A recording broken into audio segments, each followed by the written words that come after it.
Hey Retro Gamers, Antarp here from RetroGamesCollector.com, here with another pickups video. Got a ton of stuff to show you, so I'll crack on. Where to start? Okay, I'll start with Master System games. Big pile of them. I've been collecting quite a bit for the Master System recently.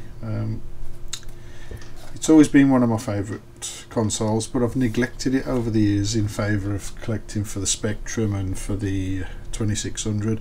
And just recently I've decided to pick up collecting for the Master System again. I've done some really good trades with folks over at Retro Collective Europe and on some of the trading sites on Facebook, and come up trumps really this month with a load of the Master System games that I hadn't got. So there's then on to Mega Blast, Monaco GP. Some of these are just basic titles, but I hadn't got them, and I'm after the full set eventually. So Miracle Warriors, that's a bit more like it. Sega Chess, Ghouls and Ghosts. My first boxed Sega card. I've got a few loose Sega cards, but this is the first box. They come in thinner boxes than the cards. I actually thought they came in the same thickness boxes as the cards, but no, apparently they come in thinner boxes. So there we have it. Stuck. And the card falls out. That's it, the card just slots in there, and the instructions just the same as the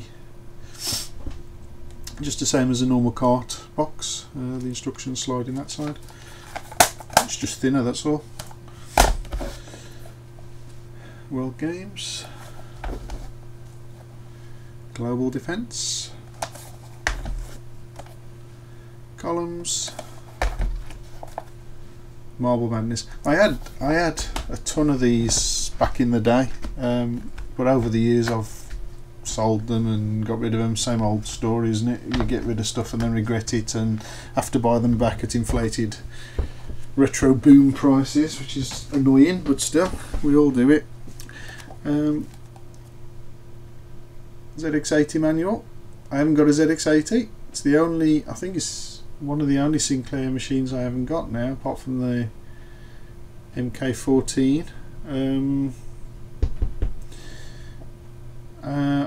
I've just refused to pay £300 or £400 for a decent one, and I don't want one that's yellowed and cracked and falling to bits, which a lot of them seem to be. So I bought the manual. That'll tide me over.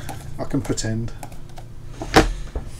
A pile of Megadrive games, and this is another system that I've recently stepped up collecting for, so I'm just getting stuff that I haven't already got in the collection boxed. I've got a lot of loose carts. Those will go on sale soon somewhere, as I replace them with boxed versions with instructions. Strider, Eternal Champions. Some of these actually I've already got, so I'll just pick them up in bulk lots, a few bulk lots this month, so I should be putting a few of these for sale. I already had Eternal Champions, so that will be one that goes up for sale. 22, Back to the Future 3. I've got about 5 Echo the Dolphins, so that will be up for sale soon. Oh yeah, WWF Royal Rumble, Last Battle, Jungle Strike, Double Clutch, eSWAT, and last but not least, Aquatic Games. There's a couple of piles of Sega Master System and Megadrive games. A recent trade with a fellow member of Retro Collective Europe, now got a purple, a clear purple pad for me N64. I'm collecting boxed pads, basically one of each colour, so I've now got a purple one to add. An eBay purchase, quite a good eBay purchase, was this boxed, pretty minty boxed ZX81. As you can see, it's a nice example. It's looking pretty mint, and likewise, if you look inside, it's pretty much the same. It didn't come with manuals, that's the only downside. I've already got the manuals anyway, it doesn't really matter to me, but it's not complete in that respect. It hasn't got the manuals, but I don't know whether you can see how minty that is. The funny thing is with this is, if you look carefully on the back there, you can just see traces of one side. You can just see traces of blue tack where the RAM pack was blue tacked onto the back of the ZX81 to stop it wobbling, and you're losing all your data, which was an annoying foible of these things. They tended to, well, they were just badly designed basically. The RAM pack wobbled at the slightest knock of your desk, or anybody walked by if it was on the floor. Literally that's all it took. The RAM pack would wobble, you'd lose everything that you typed in for the last hour. Really annoying. But the funny thing is, it's got the corresponding blue tack on the RAM pack that came with it on the back there, just to prove that it was blue tacked onto the back of the ZX81 at some stage. Found that quite amusing. I used to do that myself. Actually, I upgraded to Velcro when I found out that blue tack wasn't really up to the job. I put some sticky back Velcro on my ZX81 and on my RAM pack, and that held it better. I'll put that away later. Building up to the pièce de résistance here, I've got something really cool to show right at the end of this one. I bought some bits and bobs from one of the groups that I'm in, Megagalactic Llamas, for the VIC-20. Quite a cool one. Casey Jones, and after that for quite a while, for the Spectrum by Blaby. Quite a hard one to get hold of, in good nick actually, Casey Jones. I'm pleased to get that. Some stuff I've already got, but like I say, I'm buying things in bulk, so I've got Fatty Henry for the VIC-20. I just love the software projects covers. I just love the illustrations on them. I tend to collect software projects things regardless of what platform they're for. So I got that for the VIC-20. Trans Am for the Spec 8. A couple of more expensive, well, they weren't expensive, but they are generally quite expensive to buy. Pentagram for the Spectrum by Ultimate, and Gunfight for the Spectrum by Ultimate. And a particular software house that I collect a lot for is Lothlorien, and I've got Legions of Death, which I've been after for quite a while. Pleased with that. Now, one thing that has been missing from the man cave for quite a while, or at least in my opinion it's missing, has finally been acquired.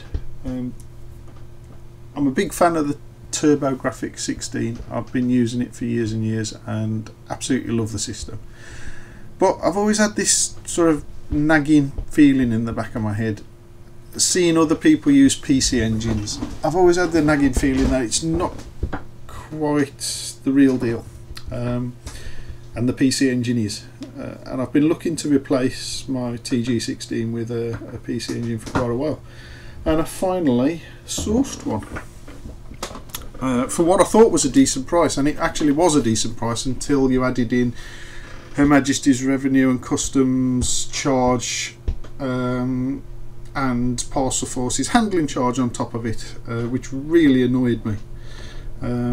This came from Norway, from a chap, Retro Collective Europe in Norway, and this, as you might be able to see, is the PC Engine in the interface unit. I should just open this. It's possibly the coolest briefcase type thing that I own. It's really, really cool. And it just pops open, and inside you have said PC Engine with the space for the CD-ROM unit here.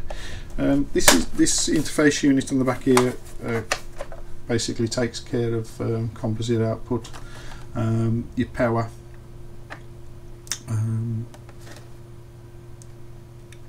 that's about it, isn't it? Yeah, those are the only inputs. Yeah, one input, one output. Yeah, it's got composite output and DC 9-volt input there. But basically it just means you only use one power supply for the CD-ROM unit and the PC Engine when connected to the interface unit, and it all closes up quite nicely in its little case. So really pleased to finally get hold of one of those. It came with a whole bunch of games, some of which I bought, some of which the chap I bought them off threw in for free. Some really cool games here. Some unpronounceable Japanese baseball game. R-Type needs no explanation. Another unpronounceable Japanese game. Oh yeah, the tennis game's quite cool. Populous. That game's very similar to 1941, 1942. And this is a platformer with a weird name that I should have done a bit of research before I did this video, but I can't remember the name of it. But it's quite a weird platformer with a weird. No, it's not a weird platformer. It's just a platformer with a weird name. And I'll find out what it is, and I will post it below so you actually know what the hell I'm talking about. Because I'm just gibbering on, because I've done no research before I actually did the video, which I should have done. Sorry about that, folks. Okay, so those are a few U cards that came with my PC Engine, and of course a pad, because my TurboGrafx pad doesn't fit in a PC Engine, as I found out. I thought that I'd be able to use my TG16 stick and my TG16 pads with it, but they use different connectors. Oh well. And that is about it for this time round. Thank you for watching, folks. Check out the website retrogamescollector.com for more news, reviews and other retro related items, usually Spectrum and 2600 related off me, but I've got a few other guys that contributing to the site now, so keep an eye on the site. There's some exciting stuff coming up, and I'll see you next time. In the meantime, keep it retro, guys.